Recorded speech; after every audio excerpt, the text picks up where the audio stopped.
दर्शन के बारे में समझाएं और क्या वो आज भी मिलते हैं? तो भाई रोहन, अगर आप सवाल लें। तो हम बात करने वाले हैं ड्रीम्स एंड विजन्स के बारे में, दर्शन और स्वप्नों के बारे में, जिनके बारे में खुदावंद का कलाम बात करता है।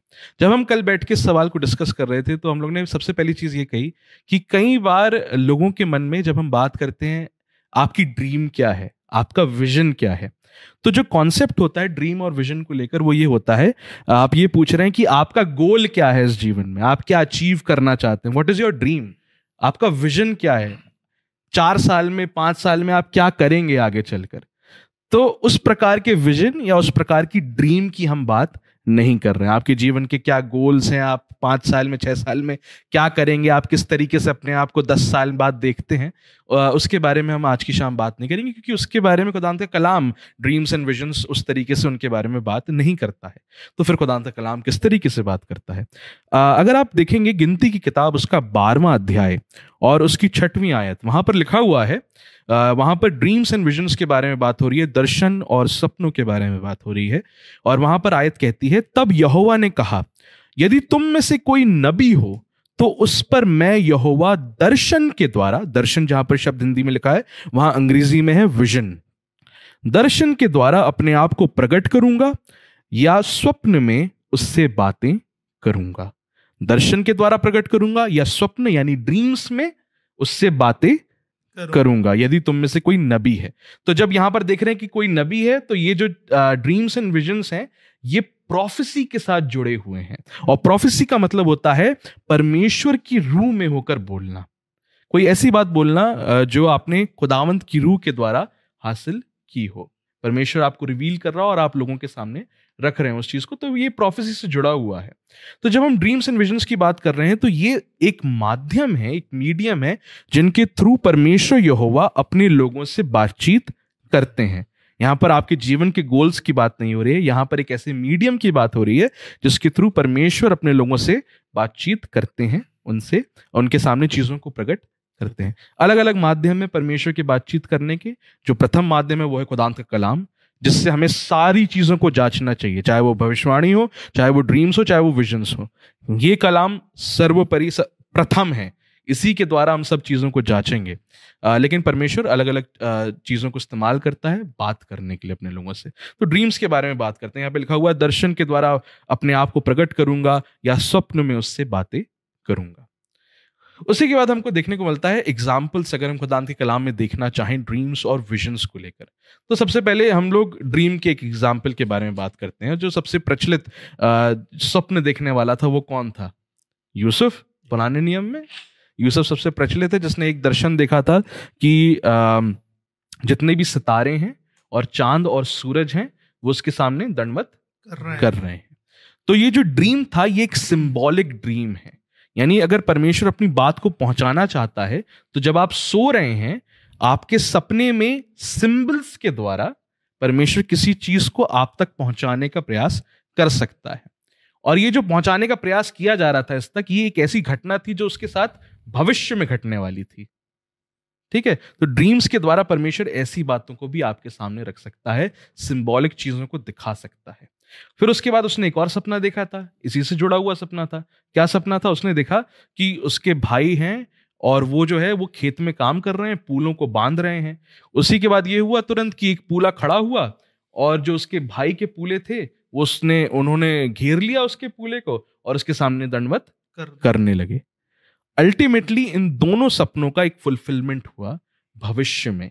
जब हम उत्पत्ति की 42 अध्याय की 6ठी आयत को देखते हैं तो वहां पर हम देखते हैं कि यूसुफ जब मिस्र देश में था, अधिकारी था और सब लोगों को अनाज वही बांट रहा था अकाल के वक्त में, तो जो यूसुफ के भाई हैं वो उसके पास आते हैं और भूमि पर झुककर यूसुफ को दंडवत करते हैं। हालेलुया। तो जो परमेश्वर दर्शन सिंबॉलिक रीति से यूसुफ को दिखा रहा था वो उसने उसके जीवन में फुलफिल भी भविष्य में जाकर किया।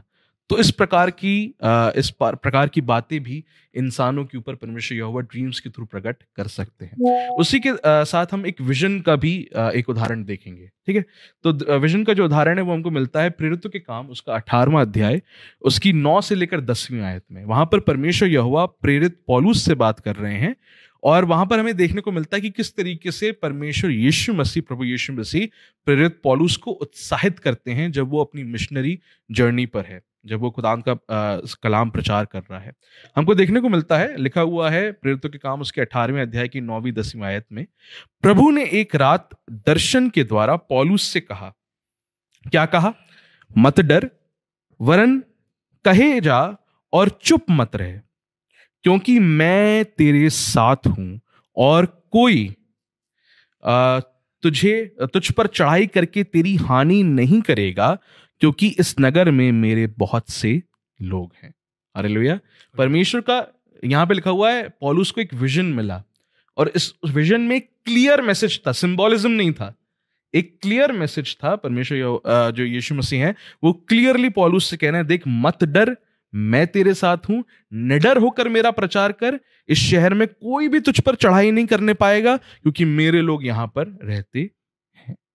तो ये क्या है? It is a word of encouragement by the Lord Jesus Christ, जो वो अपने दास को दे रहे हैं। आप एक सोचने की बात है, ये कई लोग जो विश्वास नहीं करते हैं कि आज भी परमेश्वर यहोवा दर्शन और विजन्स को देता है, वो लोग ये कहेंगे कि देखिए आज आवश्यकता नहीं, क्योंकि खुदावंद के कलाम में तो ऑलरेडी लिखा हुआ है कि परमेश्वर तुम्हारे साथ है, मत डर। मेरे प्रियो, पौलुस के लिए भी लिखा हुआ था खुदावंद के कलाम में कि मत डर, मैं तेरे साथ हूं। कई सारी आयतें हैं पुराने नियम में, उसमें से एक आयत है यशाया 41 उसका 41 अध्याय उसकी 10वीं आयत में लिखा हुआ है, मत डर क्योंकि मैं तेरे संग हूं, इधर उधर मत ताक क्योंकि मैं तेरा परमेश्वर हूं, मैं तुझे दृढ़ करूंगा और तेरी सहायता करूंगा। खुदावंद के कलाम में ऑलरेडी ये बात लिखी है। क्या पौलुस ने नहीं पढ़ी होगी? बिल्कुल पढ़ी होगी। क्या उससे उत्साहित नहीं हुआ होगा? बिल्कुल हुआ होगा। लेकिन खुदावंद अपने लोगों को उत्साहित करना जानता है, उसे पता है कि उसे उस वक्त में किस चीज की आवश्यकता है, और वहां पर वो उसे दर्शन देकर भी वही बात बता सकता है।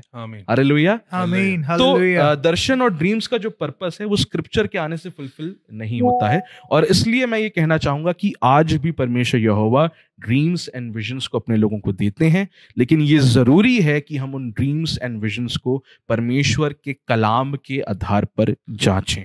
Praise the Lord. हालेलुया। प्रेरितों के काम उसके 2 अध्याय की 17वीं आयत में योएल नबी की प्रोफेसी को कोट करते हुए पतरस जो है खड़ा होता है और बोलता है कि ये इन अंत के दिनों में परमेश्वर यहोवा यूं ही करेगा कि जितने भी लड़के हैं, नौजवान हैं, वो दर्शन देखेंगे और स्वप्न देखेंगे। आमीन। हालेलुया। आमीन। मेरे हिसाब से हम सब भी मुझे लगा था आप बोल ही रहे होंगे कि उन गवाहियों से और उन टेस्टिमनी से परिचित हैं कि कैसे परमेश्वर इन चीजों को इस्तेमाल करता है। बिल्कुल। और आज भी कैसे बहुत ही वास्टली अवेलेबल हैं ये टेस्टिमनीज ऐसे लोगों की जो इस बात का अंगीकार करते हैं कि ऐसी जगहों पर जहां शायद परमेश्वर के लोग ही नहीं पहुंच पा रहे हैं, जहां शायद परमेश्वर के जन पहुंच ही नहीं पा रहे हैं, या उसका कलाम इस रीति से नहीं पहुंच पा रहा है ना, वहां पर भी परमेश्वर ने यही ड्रीम्स और विजन्स के द्वारा ऐसे कितने लोगों को बचाया है, और वो वाकई में सेविंग फेथ तक आ सके। हालेलुया। सबसे बड़ी गवाही तो हमारे साधु सुंदर सिंह जी की ही है। बिल्कुल। अगर आप उनकी स्टोरी ही देख रहे हैं तो उनको भी सपने में ही परमेश्वर ने दर्शन दिया, जबकि वो विरोधी थे। उनको भी सपने में ही दर्शन दिया गया। इस्लामिक स्टेट्स में भी, ईरान और इराक में भी काफी बड़ी मात्रा में हमारे जो मुसलमान भाई और बहन हैं वो ख्वाबों के जरिए से यीशु मसीह के पास आ रहे हैं और सच्चाई तक उनकी रसाई हो रही है। और अगर आप चाहते हैं उन ड्रीम्स एंड विजन्स के बारे में पढ़ना, तो एक बहुत अच्छी किताब है जो परमेश्वर के एक दास हैं जो कि मिशनरी हैं, जो उन लोगों के बीच में रहकर जो लोग अपनी जान की हानि उठाकर यीशु मसीह पर विश्वास करते हैं, उनकी गवाहियों तक आप तक लाते हैं, जहां पर वो ये बताते हैं कि किस तरीके से उन्होंने यीशु मसीह को एक दर्शन में देखा, फिर वो किसी दास तक पहुंचे, उसने सुसमाचार सुनाया और उन्होंने यीशु मसीह पर विश्वास करा और वो बच गए। एक किताब है, उसका नाम है ड्रीम्स एंड विजन्स, और जो उसके ऑथर है उनका नाम है Tom dial, TOM, Tom DOYLE। आप इस किताब को सर्च कर सकते हैं, अगर आप पढ़ना चाहें तो बिल्कुल पढ़ सकते हैं। वहां पर आप उनकी टेस्टिमनीज जो कि डॉक्यूमेंटेड हैं एक मिशनरी के द्वारा, आप उन्हें पढ़ने को मिलेंगी।